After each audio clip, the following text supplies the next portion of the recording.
تبرستان میں ایک ظالم بادشاہ رہا کرتا تھا جس سے ملک کی کوئی نوجوان خوبصورت اور کنواری لڑکی نہیں بچ پائی تھی۔ جو لڑکی بھی 18 سال کی ہوتی اسے بادشاہ کی خدمت میں پیش کر دیا جاتا اور بادشاہ اس کے ساتھ رات گزار کر اسے واپس بھیج دیتا۔ اس طرح ایک دن کا واقعہ ہے کہ شیخ ابو قصاب سعید علیہ رحمہ کی خدمت میں ایک عورت روتی ہوئی آئی اور فریاد کی کہ حضور میری مدد فرمائیں، بادشاہ نے مجھے کہلوایا ہے کہ آج وہ میری 18 سال کی جوان ہونے والی بیٹی کے ساتھ رات گزارے گا۔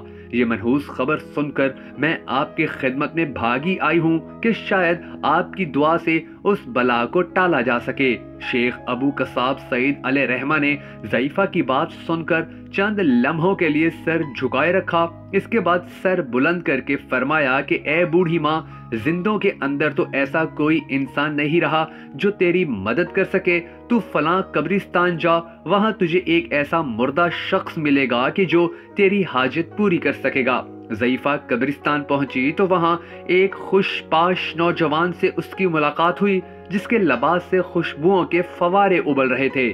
ضعیفہ نے سلام کیا اور جواب کے بعد نوجوان نے ضعیفہ کے احوال پوچھے تو اس بوڑھیا نے سارا ماجرا کہہ سنایا۔ نوجوان نے ضعیفہ کی پوری بات کو انتہائی غور سے سننے کے بعد اس سے کہا کہ تو پھر شیخ ابو سعید کی خدمت میں جا اور ان سے دعا کے لیے کہے، ان کی دعا ہر صورت قبول ہوگی۔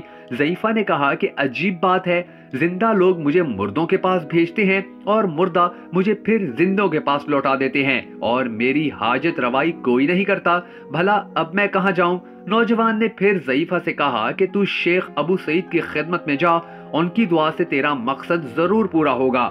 ضعیفہ پھر شیخ ابو سعید کے پاس آئی اور سارا واقعہ عرض کیا۔ شیخ ابو سعید نے سر جھکایا اور ان کا جسم چند ہی لمحوں میں پسینے سے شرابور ہو گیا۔ پھر انہوں نے ایک چیخ ماری اور منہ کے بل گر پڑے۔ اسی لمحے شہر میں شور اور ہنگامے کی آواز بلند ہوئی۔ لوگ کہہ رہے تھے کہ بادشاہ ضعیفہ کی بیٹی کو لینے کی نیت سے اس کے گھر جا رہا تھا کہ راستے میں اس کے گھوڑے نے ٹھوکر کھائی اور وہ گھوڑے سے گرا تو اس کی گردن ٹوٹ گئی اور وہ فوراً مر گیا۔ اس طرح شیخ کی دعا سے اہل شہر سے یہ بلا ہمیشہ ہمیشہ کے لیے ٹل گئی۔